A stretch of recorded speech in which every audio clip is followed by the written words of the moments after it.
There are characters in fiction who feel like secrets, not puzzles waiting for solutions, but embers buried beneath ash, still alive and burning long after the world has moved on. Mesmer and Melina are those characters to me. Two children of a goddess forged in the same cosmic fire, carrying flames they neither asked for nor could ever truly discard. The more I turn their stories over in my hands, the more I feel the heat of them. The cruelty of divine inheritance, the loneliness of being born wrong in someone else's holy order, the unbearable weight of being loved by a mother who treats love like currency. I have spent a long time in the lands between, and I am convinced these two are the most fascinating, most tragic, most misunderstood souls in the entire world of Elden Ring. Mesmer is the DLC's poster child, their marquee boss, and I want to spend real time on him before we get to Melina. A game description quietly tells us they're siblings, though the wording is frustratingly vague about it. What strikes me most, though, is something the game does not explain. Unlike virtually every other demigod in Elden Ring, the identity of their father is genuinely murky. We know Marika is the mother. That much is certain.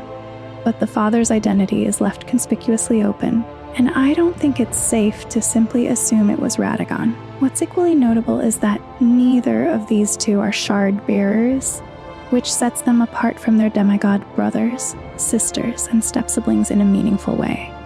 The reason for this, as I understand it, is that they simply couldn't participate in the shattering. Mesmer was committed to his burning campaign in the Shadow Realm, and Melina was reduced to a burned, bodiless ghost, wandering the lands between with only the spirit steed Torrent for company. They never had the opportunity to claim their piece of the Elden Ring, and I think that absence defines them both in ways the game only hints at. So my goal here, and what I find genuinely worth digging into, is trying to unravel the mystery surrounding these two, their secrets, their parentage, and most intriguingly, the origin of their shared fire. Let's start with the Impaler himself. Mesmer, in my reading, was among Marika's earliest children, possibly not the very first. I'd give that distinction to Godwyn, though even that isn't settled, but certainly one of the older ones. Now, the mainstream interpretation is that Mesmer is the son of Marika and probably Radagon, but there's a competing theory I find genuinely compelling that his father was a fire giant, or perhaps even the fell god of the fire giants themselves. That debate isn't going anywhere, and I don't think either side can claim a definitive win just yet. What I believe we can say with reasonable confidence is that Mesmer and Melina's births likely took place during the age of the Crucible, which would make them older than Marika's union with Godfrey, possibly predating it entirely. When you accept that framing, the Radagon theory starts to look shakier. Radagon may not have even existed as a separate entity yet. The capacity for Marika to split herself into a second form is something I'd hesitate to assume she possessed at that early stage, before she ascended to true godhood. That opens the question wide. I've seen compelling arguments for the fell god of the giants as the father, which I find persuasive, and I've also encountered the suggestion that Placidusax, the dragon Elden Lord, could be the candidate. That one intrigues me too, particularly given how closely Mesmer is associated with serpents, especially the winged variety. You could argue winged serpents represent a diminished or corrupted form of dragonhood, which would fit that theory neatly. Still, I don't think either reading is airtight. The honest answer is that we don't know who fathered these two. Almost everything documented about him pertains to his time in the Shadow Realm. Almost everything documented about him pertains to his time in the Shadow Realm. What we do know is that he was close with a warrior named Gaius, the great Albinoric boar rider, who reads to me like a sort of homage to King Bulblin from Twilight Princess. We also know that Mesmer and Gaius functioned as elder brothers to Radahn. I find this detail quietly significant. I believe the Red Mane warriors, Radahn's devoted followers, were shaped by their lord's admiration for Mesmer. Their association with flame feels like a tribute, a legacy carried forward, even as Mesmer himself despised those very flames. That hatred Mesmer bore toward his own fire is something I consider one of the most psychologically rich details in the entire game. But to understand why he'd hate it, You have to understand how fire functions in the world of Elden Ring. And my view is that fire, in virtually every form, operates as a seductive and corrupting force throughout the lands between. Consider the fire monks. Originally they were the fire guardians, appointed by Marika to watch over the giant's flame and nothing more. Over time, their rituals curdled and they were consumed by the seduction of the flame of ruin. Some of them would go on to encounter the god-slaying black flame and defect entirely, abandoning the flame of ruin in favor of that darker power. Then there's the ghost flame. The fallen hawks burned their dead in it to stay warm, and the result was that it mutated them into these hollow, goblin-like creatures with unsettlingly cool helmets who appear to have lost all sense of self. Fire takes things from you. It always does.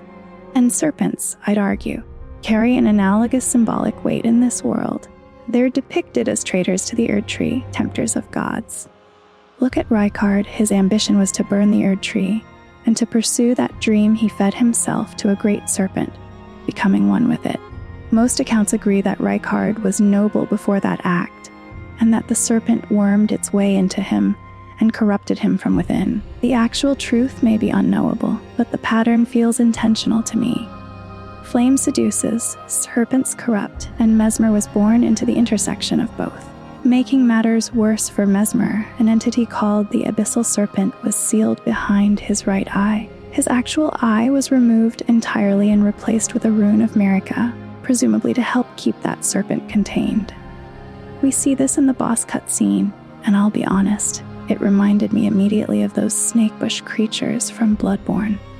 Throughout his life, even before the Abyssal Serpent was sealed within him, Mesmer had two winged serpent companions. Creatures that, as best I can tell, served as friends, advisors, and probably buffers against the larger horror he carried inside.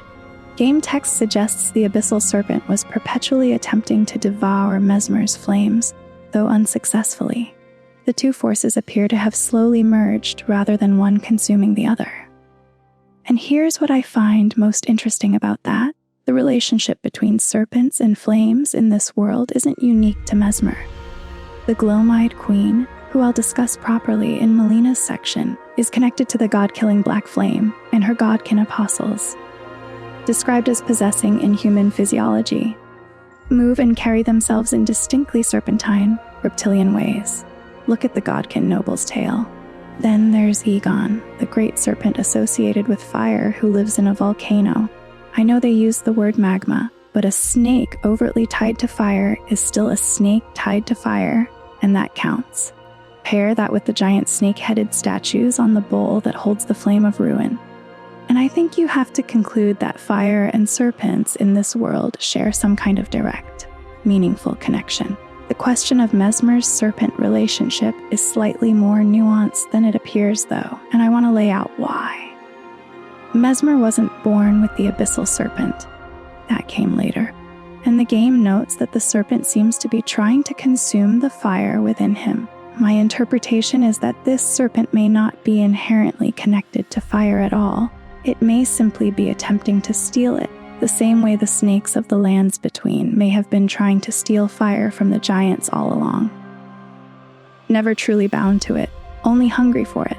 There's something almost tragically predatory in that reading. But Mesmer isn't reducible to just the Abyssal Serpent's host. After tearing the source seal from his eye socket, he can also summon these enormous snakes, an ability that evokes Orochimaru from Naruto in the best possible way, and these summoned serpents bear some resemblance to the ones carved onto the giant's flame bowl. Additionally, the statues of winged serpents throughout Volcano Manor feel like a trail of breadcrumbs to me. I think Mesmer's companion serpents and Egon might share some lineage. Maybe those companion serpents are offspring of Egon rather than extensions of the Abyssal one, which would explain why they seem comparatively benign, loyal rather than predatory, lifelong companions rather than parasites.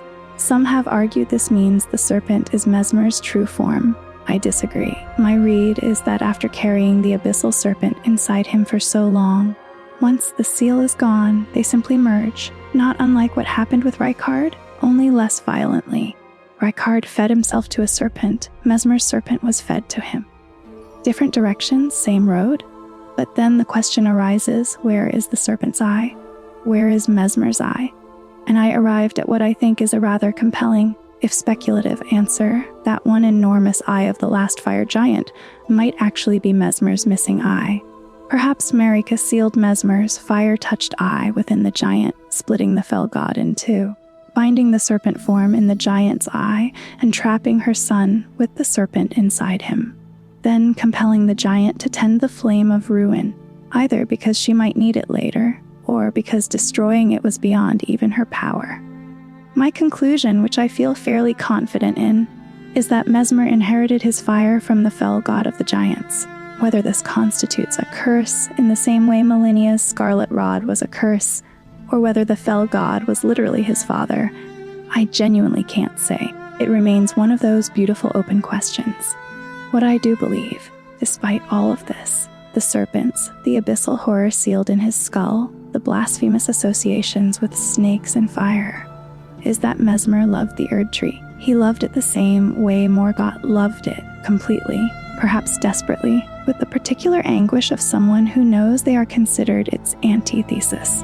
He was literally the image of blasphemy, associated with the two things the Erdtree despises most, and yet he was probably its most ferocious champion. The man had an Erdtree growing in a secret garden in his shadow tower. That detail undoes me every time I think about it. Once Marika ascended to godhood, she had exactly one purpose in mind for her serpentine son. Her people, the shamans, had been rounded up by the Hornsent, whipped to death with tooth whips, and stuffed into jars alongside criminals and the unfortunate. That wasn't something Marika was going to absorb quietly. So she appointed Mesmer to commit, and there's no softer way to put this, a genocide against the Hornsent people in the Shadow Realm. He executed this task with devastating efficiency, killing their divine beasts, destroying their sculpted keepers, burning their sacred places of worship like the Chapel of the Bud, and inadvertently birthing the Scarlet Rot in the process. The DLC trailer gives us brief but striking glimpses of all of this. He didn't pursue this campaign alone. The bulk of his forces were drawn from the Black Knights. Every demigod commands their own knights, and I think Mesmer's were uniquely elite, with some carrying twin blades that mark them as particularly formidable.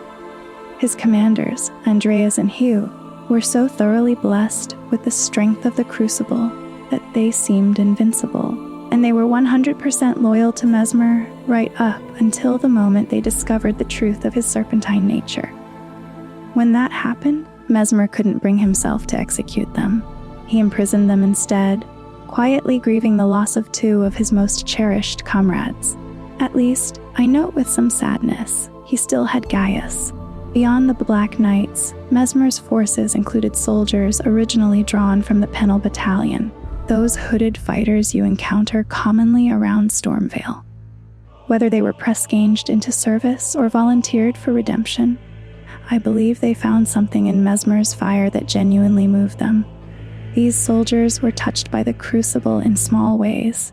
They could perform earthquake attacks, which has always fascinated me, and they carried axes or spears into battle. But the most interesting faction is the Fire Knights, essentially a cult that used fire incantations in imitation of their lord's own flames. The Mesmer fan club. Some of them have their own remarkable individual stories. Salza the Sage, who supposedly abhorred violence, yet burned countless Hornsent villages. The Loner who used fire to bring the dead back. Mesmer also commissioned the construction of furnace golems, which I think of as giant sentient wicker men. Weaponized, filled with the casualties of his crusades, including Hornsent dragons and blood fiends. The imagery on these golems evoked the fell god and fire giants, which strikes me as deliberate psychological warfare, similar to how the Omen Killers wear elder masks to haunt the spirits of omens. It's also consistent with a broader Lands Between tradition of using fire giant imagery in fairy-associated architecture. Those mobile flamethrowers in Caelid and Liurnia are built to resemble fire giant faces, and there's even a shield done in the same motif. Mesmer inspired genuine devotion, and his greatest alliance outside his serpent companions was, strikingly, with the younger sister of the Lunar Queen herself, Rennala of Caria had a sister named Rellana who was trained in sorcery by Selen's predecessor, yet chose to abandon her birthright entirely and join Mesmer in the Shadow Realm as his blade. Like so many others in this world, she was seduced, in her case, by both fire and serpent simultaneously. She brought her own contingent of followers with her, bolstering Mesmer's forces considerably, and together they held a very Cariant-style castle called Castle Enos, which functions essentially as a checkpoint between the Shadow Tower and the Gravesite Plain, where the DLC begins. The fanaticism of Mesmer's followers doesn't surprise me. He had a magnetic quality to him, clearly, and many of them tried to channel his flames for themselves. Most shadow spirits found throughout the specimen storeroom appear to be carrying staffs and casting fire serpent incantations, and my working theory is that these are acolytes who died in the lands between and made their way to the Shadow Tower as new initiates, however these shadow spirits are created. And I'll confess, I don't fully understand the mechanics. It's interesting that it isn't exclusively a fate of the Hornsent, since Mesmer's own loyalists seem to end up in the same state. What I find most remarkable about all of these followers is this: they were, in a sense, serpent worshippers in service to the Erdtree. They chose to either look past or actively embrace Mesmer's serpentine nature, remaining loyal regardless of how outwardly blasphemous he appeared.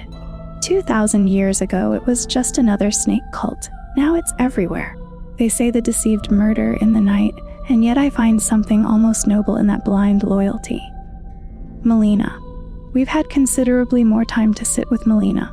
She's arguably the character we spend the most hours with throughout Elden Ring, so the theories surrounding her are more developed, more contested, and I think more emotionally fraught. I feel I understand her better than most of the game's characters, and I have strong opinions about who she is and what she represents. She is a child of the goddess Marika, and like so many of Marika's children, something was conspicuously, cosmically wrong about her from birth. In her case, she carried a vision of fire where others bore omen horns or scarlet rot. She was also born with an innate connection to destined death, which Marika found intolerable. Many have pointed to Melina's appearance and her lineage as proof that she is a child specifically of Marika and Radagon, two aspects of the same being, and that reading does have merit. But I think the pattern of cursed offspring in Elden Ring tells a different story. Morgott and Maga's omen horns trace back to what Marika did to the Hornsent. Melinia's Scarlet Rot curse connects to the burning of the Church of the Bud, and what I believe is that Melina's fire and her death connection are likewise inherited consequences of Marika's own actions. The Fell God's revenge made manifest in her children, striking at Marika through her bloodline. Because they couldn't touch the goddess herself, Radagon's children with Rennala came out fine, which to me strongly suggests the problem was always with Marika's blood, not Radagon's. I think Marika was aware of this by that point and even attempted another experiment, trying for children with Radagon in the hope that his embodiment of order might cancel out her inherited curse. Or perhaps, and this reading is darker, she simply wanted more cursed pieces for her celestial chess game. What I find most revealing about Melina's early life is how Marika responded to her. Fire was essentially forbidden under the Erdtree's government. Priests who manifested a vision of fire were exiled and disgraced, shunned and mocked. For Marika's own daughter, to carry that vision was something that needed to be buried, and buried it was. But then the situation compounded. Young Melina had a direct connection to destined death, which is the one thing Marika feared above everything else. Losing almost everyone she ever loved to the Hornsent had given Marika a relationship with death that bordered on pathological terror, and her daughter essentially being born as death personified. I believe that genuinely terrified her. So Marika made the only decision that made sense to her and locked Melina in a tower. After some undisclosed period of imprisonment, Melina reached a breaking point. My read is that she either saw the signs clearly, that Marika was going to take increasingly extreme measures to suppress destined death, or she had simply reached the limit of what she could endure, being imprisoned for the crime of existing. She chose to rebel, and when she did, she had remarkable support. Her followers, the Godskin Apostles, were raised by her, literally swaddled in cloth made from the skin of dead gods, cultivated for a singular purpose, to bring death to the gods, and while doing so, to make spectacular outfits of their victims' hides. The oldest of these godskins, the nobles, were all imbued with Melina's signature black flame, and this is, I believe, precisely why they called her their mother and their queen. This was the rebellion. She became the figure who led this vendetta against the gods known to history as the Gloam-Eyed Queen, a name, I'd wager, given to her by her apostles who viewed her exactly as that title suggests. The rebellion, for all its dramatic scale, was ultimately brief. Marika dispatched her shadow beast against her own daughter. Maliketh went after Melina, and that was more or less that. Looking at it now, I think this is probably where Maliketh earned his title as the Bane of the demigods. The details of the fight are scarce, but the prevailing theory, which I find convincing, is that Melina's glowing eye was clawed out in the course of that confrontation. The beast eye that Maliketh gives the player in his Gurung disguise is widely believed to be that very same Gloam-Eye, and the evidence lines up. The color matches. It's described as bearing claw marks consistent with a struggle, and it reacts to vestiges of destined death found in Deathroot. My preferred interpretation of what happened afterward is that Maliketh simply couldn't destroy the eye, because it's part of the root of death itself, and so he fashioned it into a useful tool rather than let it sit as an indestructible inconvenience. What I notice about Melina's relationship with Maliketh is that she holds no apparent grudge against him. And why would she? She understands that Maliketh is an instrument of her mother's will. He did what Marika ordered. The result of his intervention was the binding of the Rune of Death and the famous seal mark that appeared over Melina's left eye. That iconic glowing brand. I believe its sole function is either to prevent her from opening the eye or from refilling an empty socket, keeping destined death sealed as long as the binding holds. Following all of this, Melina's physical body was burned away as punishment, or perhaps as a direct byproduct of binding destined death. The text isn't entirely clear on which. Her memory was also fragmented and obscured. She retains most of her recollections, especially regarding Marika. But the one thing she can't quite access is her own original purpose, which I find devastatingly poetic. The only memory she needs is the one she can't hold. And so the Golden Order was formed, and Melina was left as a burned ghost with a spirit horse that used to be her mother's, wandering without purpose until purpose found her. That purpose, when it finally arrived, was grim.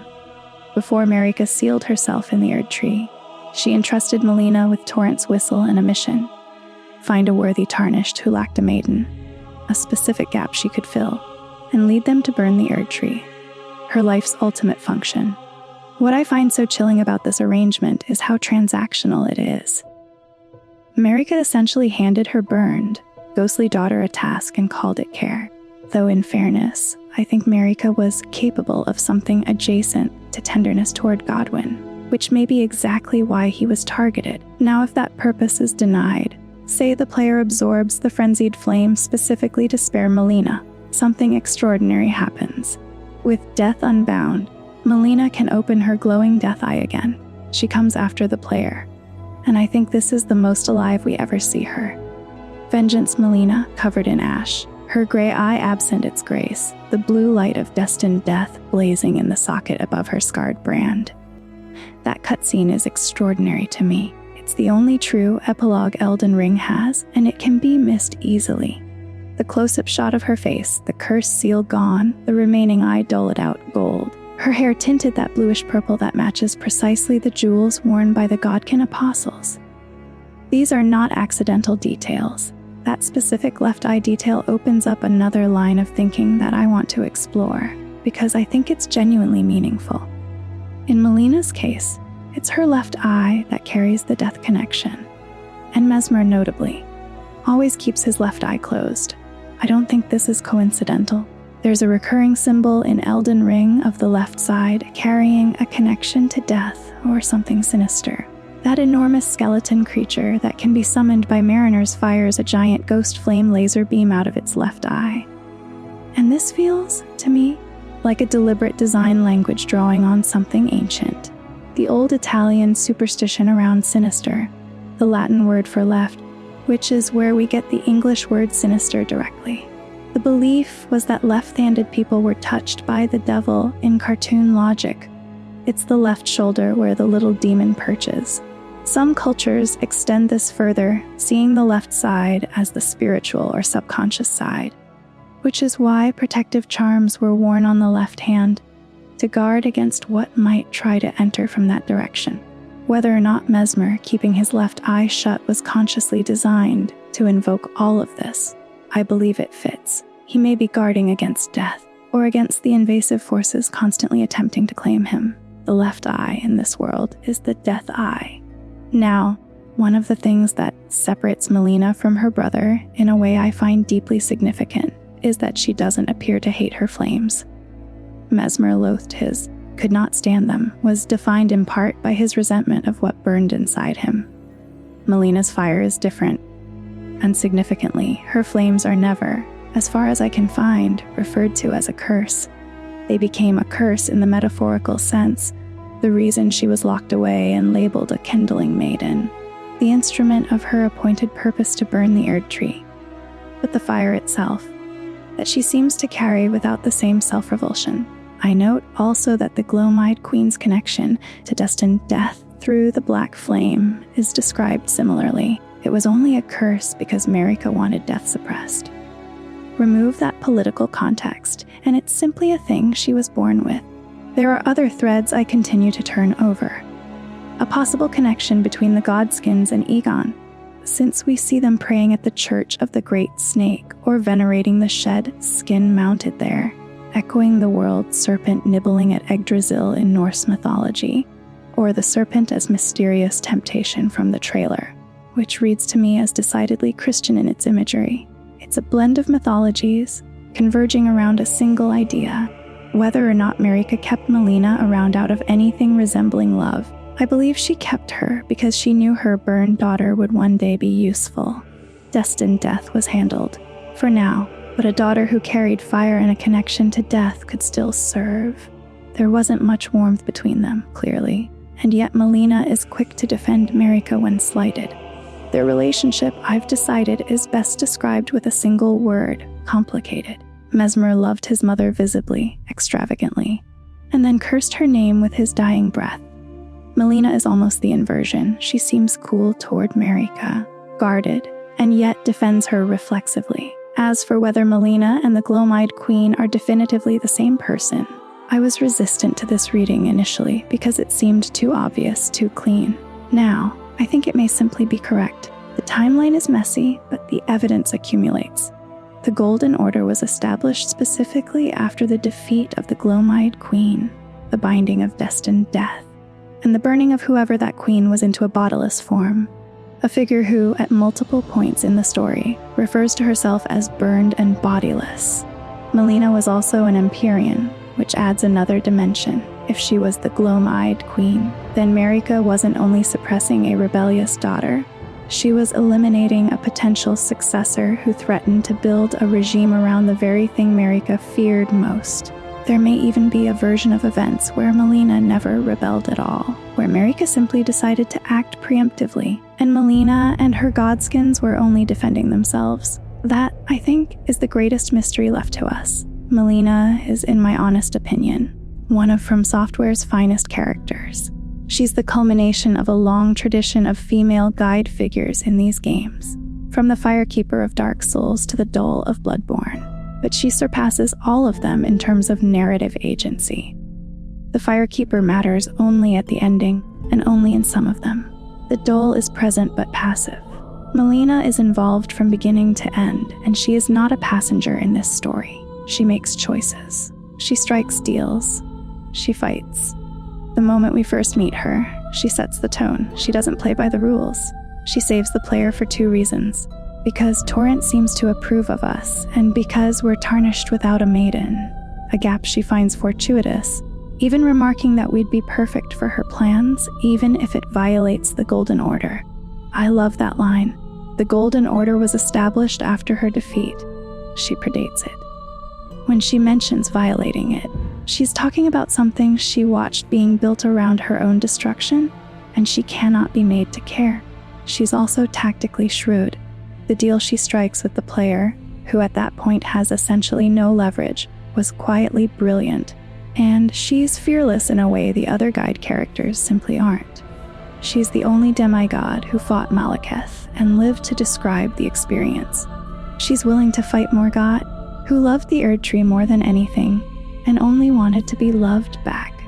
And Melina's complicated feelings about Marika clearly leave her unbothered by Morgott's devotion, which she probably reads as the kind of obsession that drove him into the sewers. In combat, I noticed something that I can't stop thinking about. Melina moves and fights exactly like a Black Knife assassin. Her style, her footwork, all of it, with the addition of Marika-style Erdtree incantations layered in. Her ceremonial dagger, the Dagger of Calling, is strikingly similar in design to the Black Knife assassin daggers. My obvious conclusion is that there must be some connection between them. Are the assassins inspired by Melina? Were they all handmaidens before she was burned into her current state? Were they themselves burned in some similar way? Which is why they too lack a conventional physical form. I don't have a clean answer to this yet, and I'm still developing my theory, which is part of why I haven't gone deep on the Black Knife assassins in their own right. But it's an observation I had to put on record. And with that, these are the two children of fire. Two people forged in the same mysterious flame, carrying it differently, suffering it differently, shaped by a mother who saw them first as problems to be managed and only later as tools to be used. I probably missed something, or tangled something up, or argued past a simpler truth hiding in plain sight. If so, please let me know your theories and argument in the comments below. Mesmer, the reluctant flame, the Erdtree's most devoted blasphemer, whose love burned faithfully even as he cursed the name that lit him, and Melina, the Kindling Maiden, the Gloam-Eyed queen, the ghost who struck the deal that ended the world, or saved it, depending on what you chose. They are children of fire in the most unsparing sense, not warmed by it, not guided by it, but consumed by it, marked by it, used for it, and ultimately remembered by it. If the Lands Between has a lesson buried in their stories, it is this: that fire is never truly yours to carry, only to bear, only to burn with, until the moment it decides you have served your purpose and lets you go. And that is it for the video. Don't forget to like and subscribe. Thank you for being here, and I'll see you on the next one.